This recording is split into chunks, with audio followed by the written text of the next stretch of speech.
Keep rolling. What? Keep rolling. Crack. All right, Ryan O'Toole podcast. What's going on? Happy end of May. Last weekend in May here. What do we have? Tomorrow's last weekend in May. 2025. What's going on? Welcome to the Ryan O'Toole podcast. Thanks for listening. Thanks for watching. If you're on YouTube right now, if you're not watching on YouTube right now, subscribe. All right, it's Ryan O'Toole. Welcome to the podcast. Okay, we had a week off. All right, Memorial Day. All right, Ryan, why weren't you here memorialing podcast? Because I was honoring the goddamn troops, but we got a lot to catch up on. Seriously, thanks for the troops and everybody. Where to even begin? I mean, I think we all know where we're going to start. The Boston Red Sox. Jesus Christ. Where do I even start with going in on maybe the most dysfunctional, unorganized, unprepared team I've seen in a long time, the Boston Red Sox, okay? All offseason, all we heard was, oh, they got Alex Bregman. I like Bregman. Oh, they got a great roster. Yeah, sure, they're all right. Okay, all we heard, oh, the American League's wide open. The American League's wide open. A lot of people were acting like the team that won the pennant last year, the New York Yankees, weren't in the division or something. For whatever reason, they thought, oh, Juan Soto leaves, and the Yankees just won't be a factor at all. Okay, meanwhile, the Yankees went out their big offseason acquisition. Max Fried looks like he's going to be the Cy Young Award winner right now, but we'll focus on that after, all right? We're here to talk about the Red Sox. Wednesday afternoon, okay? The Sox drop a couple bad ones to the Brewers, all right? I mean, they were losing bad games all week. They're on a 5-game losing streak. I go, oh, the Sox are on at noon. I go, beautiful. I go, look at this. I'm working from home. I go, I'm going to put the ball game on. What I saw from the Red Sox is what I've been seeing from them all year long, okay? Piss poor at-bats. I mean, Rafaela, okay? Now, this guy's great defensively. I'll give him that to Dan Rafaela, all right? Very good. Might I say almost elite defensively, okay? I mean, you want to see it for a little while longer. But can this guy not swing at bad pitches if he tries? All right? He just hacks at balls. First pitch every single time. In the dirt, above his eyes, whatever. All right? Like, whatever. Okay, base running mistakes. I mean, how many base running mistakes are we going to see from the Red Sox? I'm watching the other day. It's runners second and third. Who was it? Rips a single in. I think it was Duran rips a single. Rafaela's flying to second, crossing second, going to third. They end up with two guys on third base. There was one out. They could have had bases loaded with their best hitter, Rafael Devers, coming up. And what do? They end up with two guys on third for now. Now, granted, Devers ends up ripping one up the middle for 2 RBI. But it's just the same nonsense. 3 errors. I mean, time and time again, no one can cover first. First base is just a disgrace out there with the Red Sox. So is second base, mind you. So is second base. I mean, the Red Sox really haven't had a proper second baseman since Dustin Pedroia. Okay, and that's what, 2018, 2019? I mean, we're going back to, what, just way too long of a time here. So I'm watching the game. I'm at the house, all right? I'm doing work on the computer. I'm out here trying to get a job. I'm trying not to have a stroke, honestly. But you know what? The more I was getting worked up about it, the more I was telling myself, should I be surprised? Should I be surprised the Red Sox bullpen is just piss poor? Should I be surprised that Brian Bayo, a guy who the Red Sox were touting as the next Pedro Martinez, for Christ's sakes, because his delivery looks the same, is getting mad at the manager, Alex Cora, because he can't get out of the 5th inning. He can't make it 5 complete innings. So he's throwing a little tantrum on the mound. Hey, Bayo, you haven't earned the right to fight with your manager on how long you're going to go win. You're constantly in jams. You struggle to get out of the 5th inning, I mean, daily. Let's look at Brian. Let me see Bayo over here. Get Bayo on. He went 4 2/3 the other day. Can you believe they got this guy 6-year contract? I mean, why the hell did they give him? This is the thing with the Red Sox. I mean, A 6-year contract. Everyone feels good. Oh, they paid Campbell early. They did this. Yeah, well, they gave guys like Bayo a contract. 6 years, $55 million. You know, oh, my God. Let's look at Bayo's stats this year. Let me go 2025 Bayo. Come on, Bayo. What happened to when Baseball Reference used to be the first thing that would pop up? 2025, actually, ERA a little better than I thought. 3.83. It seems way worse. But how many innings has he thrown this year? Innings pitched for Bayo. He's thrown 40 innings. 40 innings in 8 games. So he's averaging five innings exactly. I mean, this guy, though, good look. It's the same nonsense. All right, they're a poorly managed team. Bayo's going out, giving them 5 innings on average. On average. Out here daily, weekly. It's just the same nonsense. Base running mistakes.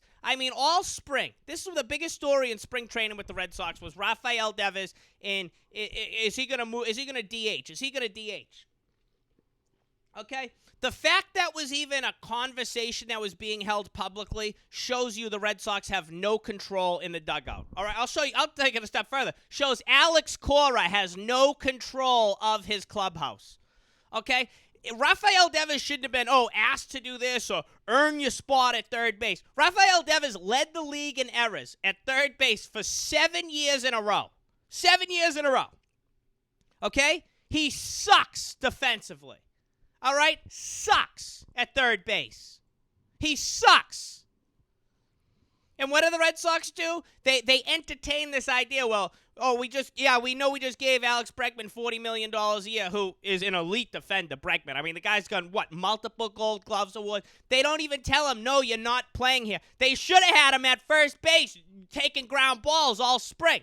But instead they say, you can earn it, you can earn it, you can earn it. This is what the Red Sox do. They push their problems away.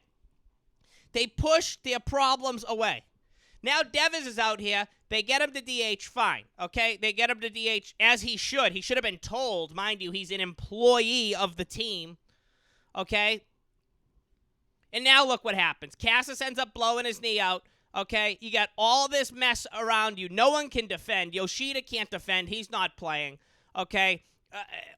Devers just refuses to play third or first, okay? You got Christian Campbell out here who, Campbell, young player, all this stuff, 21 years old, 22 years old. He's going to be playing first base this weekend in Atlanta, all right, because he'll at least step up. That's one thing I'll give about Campbell. He'll at least step up. You expect the highest paid player on your team, Rafael Devers, to step up and do what's best for the team? You would like that. You would like your highest paid player to do that. But no, the Red Sox give the most money to a guy who, he can hit. I'll give it to Devers, okay? He can hit. I wish his average was higher. All right? I know he's leading the league in walks. He's leading the league in RBIs. All right? He's doing all that. Yeah, well, he should be better, honestly, for $30 million. Okay? I'm sorry, $30 million. He should be hitting better. He should be a 300 hitter with the power numbers. They talk about how great he is. And again, Rafael Devers is no doubt about his talent at the plate. Okay? But when you're just a piss-poor team player, let's face it, Rafael Devers isn't a team player. All right, highest paid player on the team. That's the thing right there. When you make a guy like Rafael Devers your highest paid player, a guy who cannot play defense, okay? He cannot play defense. And then on top of that, he refuses to play defense. Those are two different things right there. There's one thing about being a lousy defensive player, and then there's another thing about refusing to do stuff. When you make the guy who refuses to do things the highest paid player and has a terrible attitude about it the entire time, this is the stuff that happens. Meanwhile, we have Roman Anthony in Pawtucket or Worcester right now murdering the baseball. All right? Roman Anthony's up here murdering the ball. And I listen to, if you don't know Roman Anthony, just type his name in on the internet every single night and watch him just murder a ball, rob a home run, gun a guy out at the plate. This kid looks phenomenal. He's the number one prospect in baseball, but there's nowhere to put him for the Red Sox. You want to know why? Because no one can defend. All right? This is the thing. The Red Sox haven't valued defense in forever. Okay, they certainly didn't when they were bringing Mookie Betts to arbitration after he was winning Gold Gloves every year. Okay? They certainly didn't then. Now you have this kid sitting up here. You listen to Corey yesterday. I hear Corey, he gave a press conference. We can't wait to get him up here. Meanwhile, I listened to Craig Breslow, the Red Sox general manager, on WEEI yesterday morning. Craig Breslow. Does this guy have any idea what's going on? Because, also, does Alex Cora have any idea what's going on? Is there any communication between the team and the front office? Is there any communication? Because there seemed like there hasn't for the last 5 years. There really seems like there hasn't the last 5 years. I mean, there's no communication from the dugout to the base paths, for Christ's sakes. None. Craig Breslow says on WEEI yesterday that he doesn't want to rush Roman Anthony up because he doesn't want to put him in a position he's uncomfortable in. Oh, he's a 21-year-old kid. We don't want to put him in a position he's uncomfortable in. You have Christian Campbell playing first base tonight against the Braves. Christian Campbell's not supposed to be a first baseman. All right? And again, I give credit to Campbell for going over there and saying, granted, you think Campbell has any shot? No. You think any say in it? You know what I mean? You think he has any say in it? No. But by all accounts, Campbell seems like a good kid. Okay? He's not going to throw a bitch fit like fucking Devers is. All right? He's not going to do that. He's going to go over there and play first base. But again, when you have guys that can't defend, that are, like Devers clogs up a spot on the roster because he can't defend. He does. He does. Your highest paid player on your team can't defend. Can't even be an all-right third baseman. This is a guy who led the league in errors 7 years in a row, and they made him the highest paid player on the team.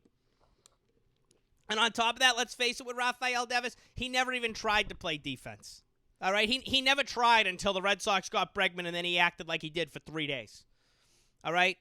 And, hey, I was on this podcast screaming for him to be a designated hitter because it got to the point, it's like, what else are you going to do? But now he doesn't step up. This is what it is. Your best player on your team does not step up, and it's a trickle-down effect. Rafael Devers should have been told he's learning first base. Should have been told. And all this bullshit with Alex Cora, because make no mistake, this falls on management. This falls on front office, the manager, all that stuff. All this nonsense we heard over these years about Alex Cora being one of the best managers in baseball, if not the best manager. Why is Alex Cora the best manager in baseball? Why? When has he got the most out of players? The 2018 Red Sox, okay, won 108 games, won the World Series. That team was itching for John Farrell to get out of there. I was going crazy when Farrell was still there for a couple years. All right, Farrell was there a bit too long. Okay? They needed new life. 2019, they have practically the same team and missed the playoffs. Okay? Like, the team had Mookie Betts, all right? David Price, Chris Sale. The team was loaded. Porcello. Missed the playoffs. And I get it. Those things happen. Okay? Fine. I get it. Those things happen. But what you're watching right now is a poorly managed baseball team. Make no mistake about it. It is a poorly managed baseball team. I mean, Cora looks like he doesn't even give a shit out there. He really doesn't. There's no way there's any communication going on between the front office and Alex Cora whatsoever. I mean, I watched that game the other day, the Wednesday game against Milwaukee. It was like you knew they were going to lose watching the entire game. Even when they're taking the lead, all this stuff, you know they're going to. And the thing is with this Red Sox team, the Red Sox team sucked the last few years. This team shouldn't be that bad. This team is, on paper, more talented. And I wasn't one of these people buying into this team being a 96, 97. No way. No way. No way was I buying into that. Because I knew when things happen like this, I'm not surprised about Trevor Story. Okay, Trevor Story can't hit anything. Okay, the guy barely has played his entire tenure with the Red Sox. Thank you, Chaim Bloom, by the way. All right, they're still committed to this guy for another 3 years. Bregman goes down. That's all it takes when you have a team that can't have guys step up on defense. One injury in the infield, it's a mess, and your best prospect, the best prospect in baseball, is sitting in Worcester. So, we'll see. We got the Red Sox all weekend in Atlanta. In the A, okay? In Atlanta. Games on Apple TV tonight. How about Apple TV taking 2 games away from all this nonsense about how grow the game, we need to get people in it. Yeah, well, if you want to watch the Red Sox and the Braves tonight, Apple TV. Oh, that's all right. There's a West Coast one for you. How about the Yankees and the Dodgers, okay? World Series rematch, Apple TV. It's unbelievable, isn't it? It's absolutely unbelievable. But I mean, it's all sports. Let's face it. It's all sports. Yeah, I mean, the Red Sox, they're just getting me worked up. Okay? All right, what else is going on? All right? We got to give a tribute. I got to give a tribute and a rest in peace to one of my favorite characters in professional sports who at times I hated, at times I felt with, and at times a guy I never rooted for. But rest in peace, Jim Irsay. Jim Irsay, owner of the Indianapolis Colts, okay, the Irsay family, which famously moved the Colts from Baltimore to Indianapolis. He died at 65 this week. How about Jim Irsay only being 65 years old? That was the biggest shock to me. Jim Irsay, 65. I mean, that was a rough 65, all right? We're not speaking ill of the dead or nothing, but, I mean, years and years of drug and alcohol abuse, oh, my God, did it age him. Did it age him big time. What can we say about Jim Irsay? My first memorable Jim Irsay moment, I guess it was when I was a kid, and the Colts were pumping in crowd noise against the Patriots. Okay, you guys remember when the Patriots and Colts were both undefeated in 2007? A monster game. The whole game's on YouTube, by the way. But they were pumping crowd noise into the stadium. Okay. Actually, no, go even before that. Go even a couple years before that where the Colts were complaining the Patriots were hitting them too hard. And Bill Polian, all right? Bill Polian, a guy who kind of ruined the NFL in the sense of if you like hitting quarterbacks and hitting receivers, if you miss defenses playing defense, all right, look at Bill Polian. The Patriots went out there and just beat the shit out of the Colts 2 years in a row in the playoffs and in the regular season. They were abusing them. And what did they do? They went out and changed the rules. Couldn't touch receivers, all that stuff. Look at the hit Tyrone Poole hit on Reggie Wayne. I believe it was in the AFC divisional game in 2004/2005. He went up for a ball and just fucking murdered him. And it was regular play, but there's a good slow motion angle of that. That's apparently the play where Polian lost his mind for. League changed. Jim Irsay pumps crowd noise into the RCA Dome. Okay? Make no big mistake about that. Oh, what do they say about people who accuse people of things? They're usually doing it themselves. People who accuse people of cheating are usually cheating themselves. Well, fast forward after the crowd noise debacle, about 8 years, 7 years, 8 years? What's going on? Jim Irsay is accusing the New England Patriots of Deflategate, okay? Well, it was the Indianapolis Colts, but it was also Jim Irsay's team. Okay, Jim Irsay also famously arrested with, what did he have, 30 grand in a suitcase full of Percocet, I believe? Let's go look up Jim Irsay arrest. That was a classic one right here. Jim Irsay, the owner of the Indianapolis Colts, was arrested in March of 2014 for operating a vehicle while intoxicated. Pleaded guilty. Okay, no. Go to the site status. This is from ESPN.com. Jim Irsay cites status as a white billionaire for 2014 arrest. This is what I'm talking about about Jim Irsay. Yeah, you can't stand him for what he did for all the nonsense he was stirring up in the NFL. But at the same time, you can't tell me you wouldn't want to hang out with this guy. I am prejudiced against because I'm a rich white billionaire, Irsay said during the interview, which he had Tuesday night. If I'm just the average guy down the block, they're not pulling me over, of course. Okay. Yeah, right.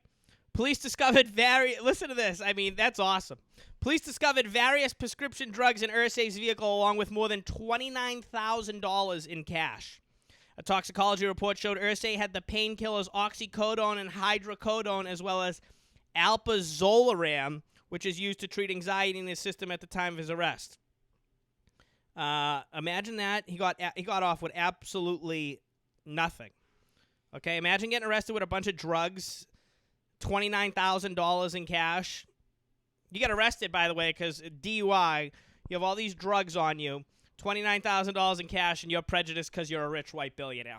Classic Jim Irsay. This is what I'm saying. When you look at all these NFL owners, all right, take Bob Kraft, all right? He's a very popular one. Jerry Jones, any of these guys, okay? Who are they hanging out with? Okay? Other rich, boring people. Okay? I mean, who do you think Jim Irsay was hanging out with? some drug dealer from Gary, Indiana.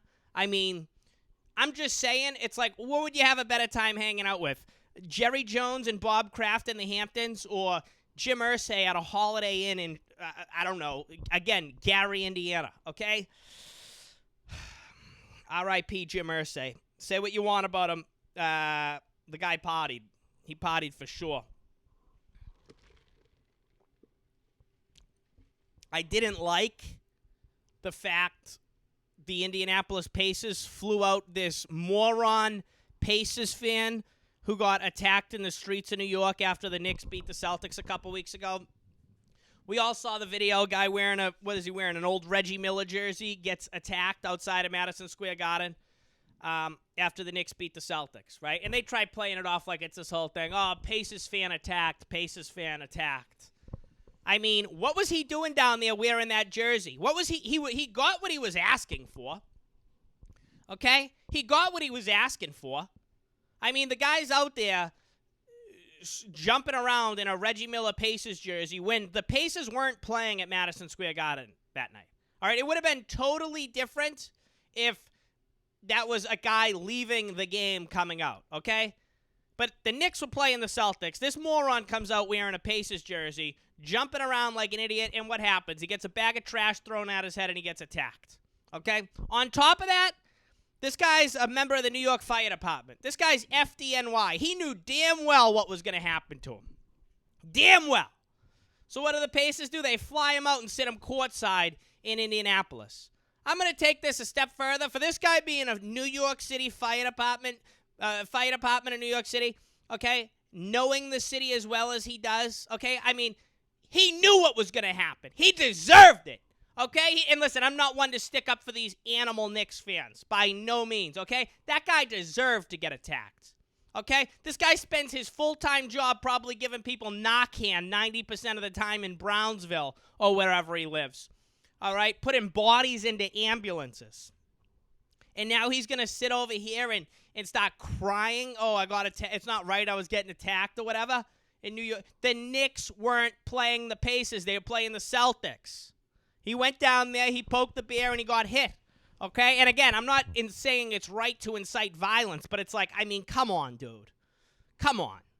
You're going to go down there taunting people? All right, I live in New York City, and I'm a shit-talking Boston sports fan.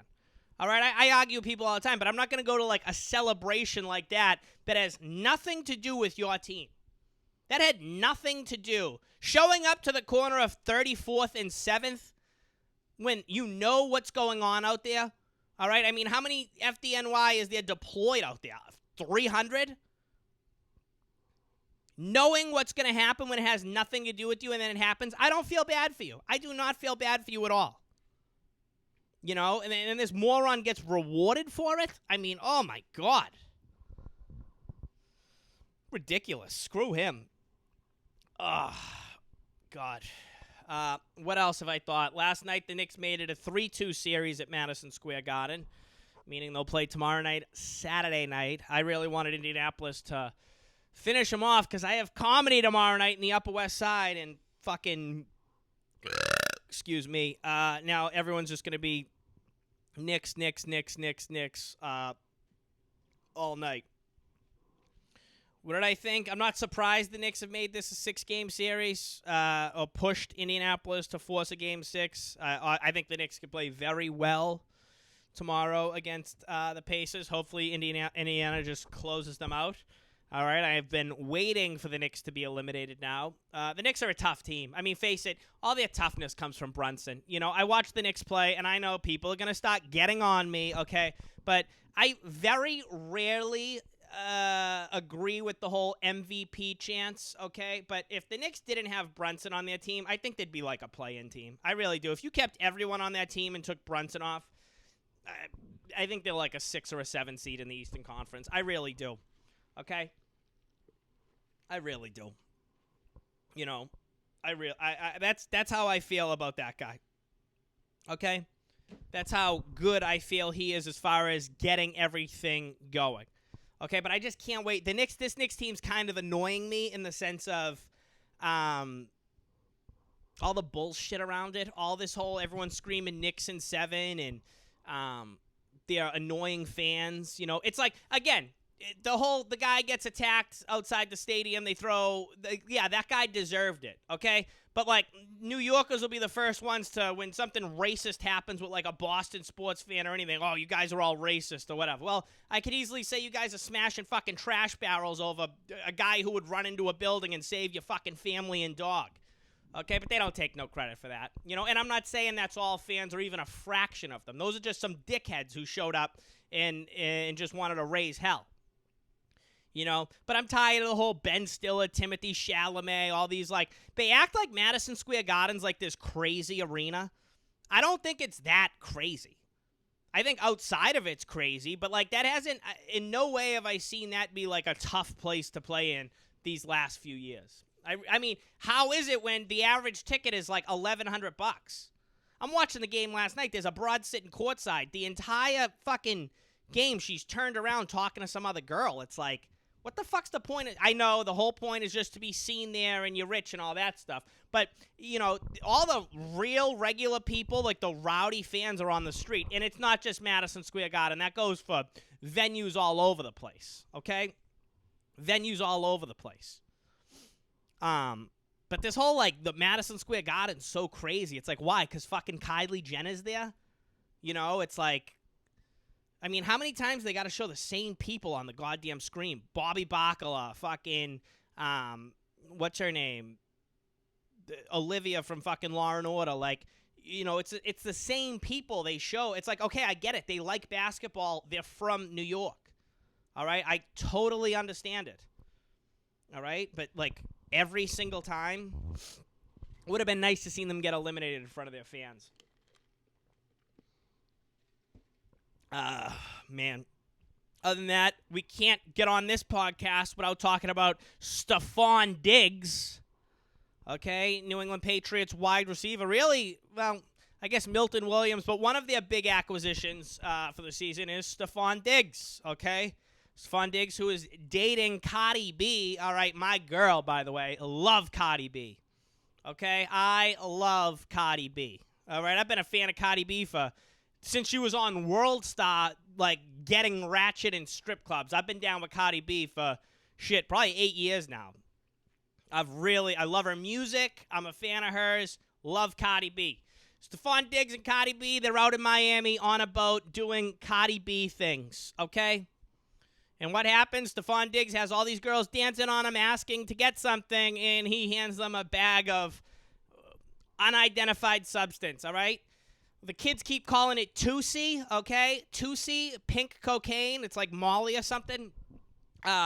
Nevertheless, all right, what else are you supposed to do when you're on a boat with Cardi B? I've said this time and time again. When people ask who the first person I would like to hang out with / meet / whatever, Cardi B, I don't even have to think about it. Okay, I would love to be hanging out with Cardi B on a boat in Miami or a nightclub or whatever. Love Cardi B. Okay? That being said, we got to put the cameras away. Stefon Diggs comes in.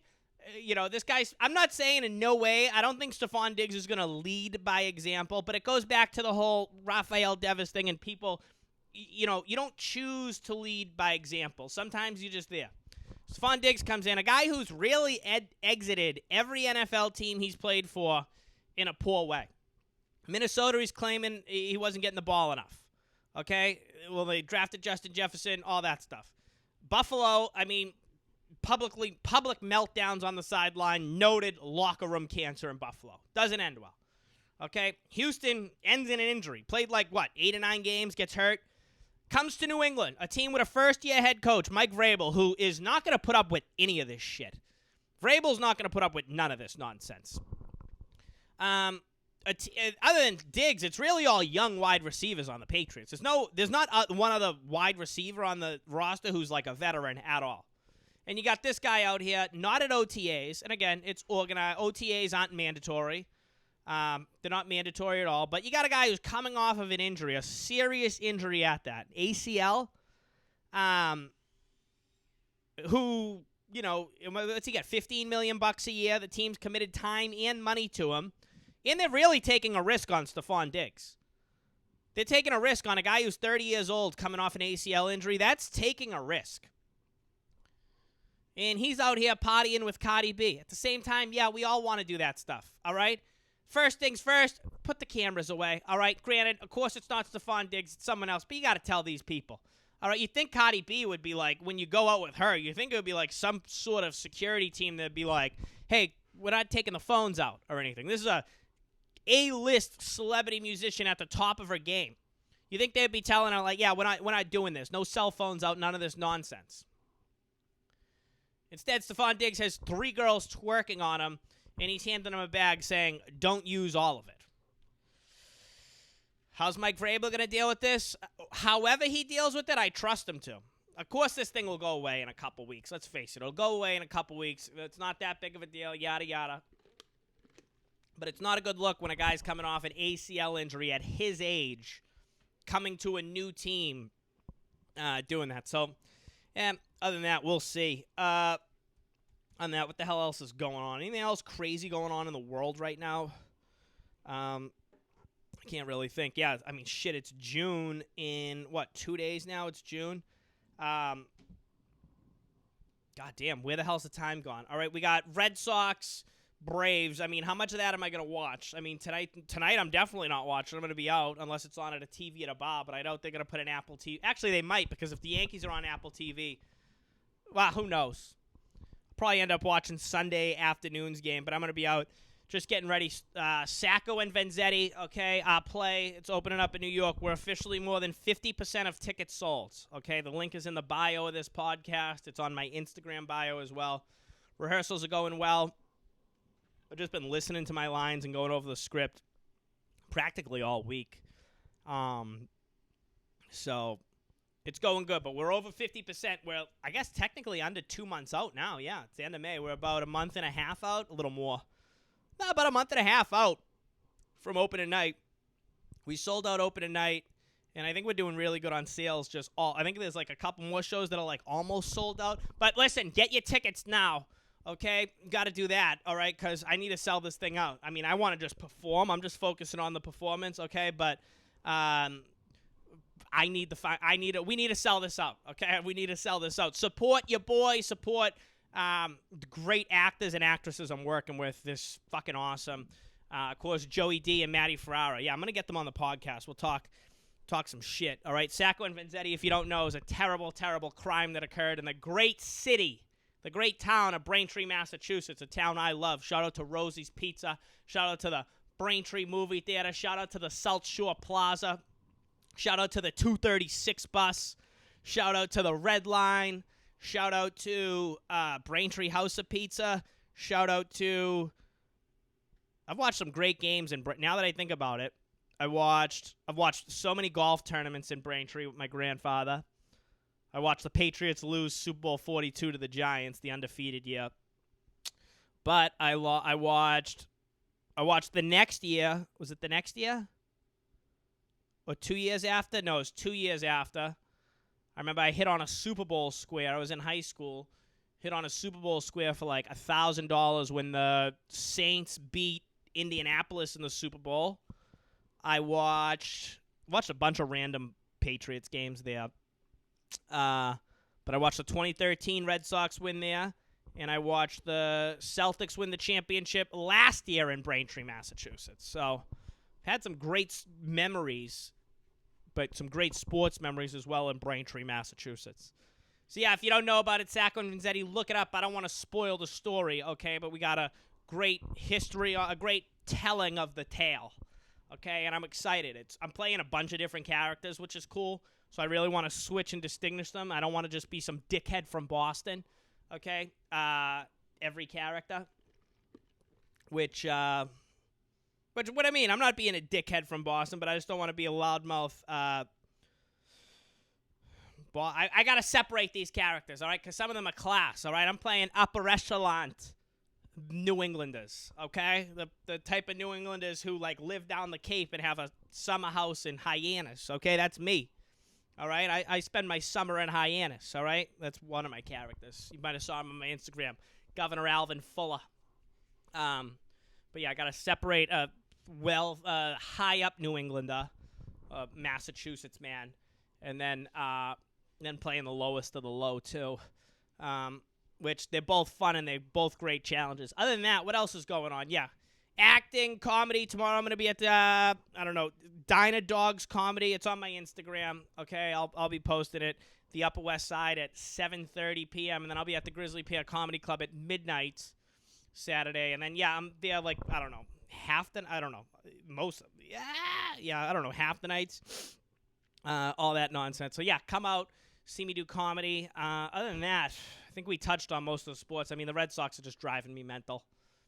The fucking Red Sox are just, I don't even want to talk about it. So we got that. Sox, Patriots. Hopefully, Oklahoma City Thunder, they're in the NBA Finals. They took care of Minnesota. I'd really like if this conversation can just fully end of comparing Anthony Edwards to Michael Jordan. For whatever reason, people feel they need to say that about him. Really don't understand why. Why? Because he's cool and Michael Jordan was cool too. Did you watch Anthony Edwards in Game 4 look like he didn't even give a shit when the team was getting blown out? Not hustling after rebounds, all this nonsense. There were two crazy things that happened in last year's NBA postseason.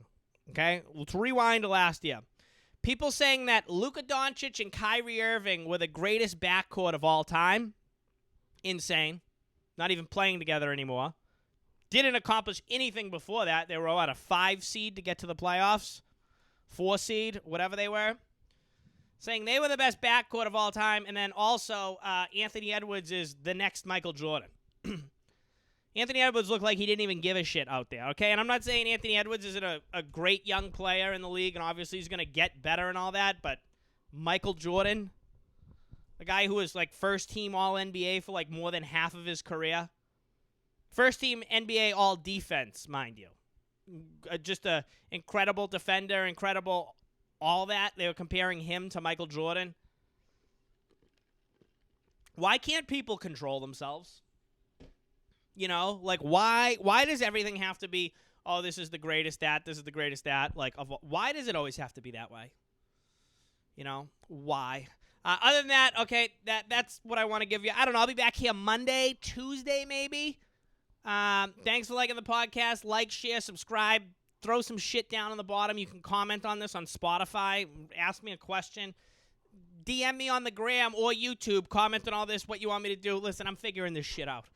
Okay? That's the podcast. Ryan O'Toole. It's Ryan O'Toole on Instagram, YouTube, all that stuff. All over here. Oh, wait, I can't top on this. Nothing going right at Fenway Park. There's nothing going right with the Red Sox. They can't even get the Shakira and Jason Aldean concert going off tonight because the stage has structural issues at Fenway Park. So sorry, and shout out all those Latinos who traveled for Shakira. I couldn't believe Shakira was at Fenway. I thought she would have been at Gillette Stadium. I mean, they had busloads of Latinos going to MetLife Stadium when she was here. Now, I know New York City is definitely more people and all that, a bigger area, more populated area. I just would have assumed Shakira would have been at Gillette Stadium. But yeah, the stage had issues. You think they would have got every union member, every fucking Teamster and everything, to the amount of money at stake right there? You think they would have got them to build the fucking stage? I mean, perform on wood. What the hell do they need all that? I mean, who knows? I mean, what were they doing? You think they would put up a tent? I mean, you don't really need much. I get it. There's security things and all these laws because they're probably lighting off fireworks and stuff. But I mean, shit. I mean, I perform on a fucking piece of wood. It's all you need for a stage, really. But I guess they have giant shows because they have the screens and stuff. I don't know. I'm not a musician, but nothing going right at Fenway Park. Can't even get a goddamn concert going off. The hell's going on over there? All right, that's the podcast. Like, share, subscribe. You guys are the best. I'm out of here. Adios, bitches.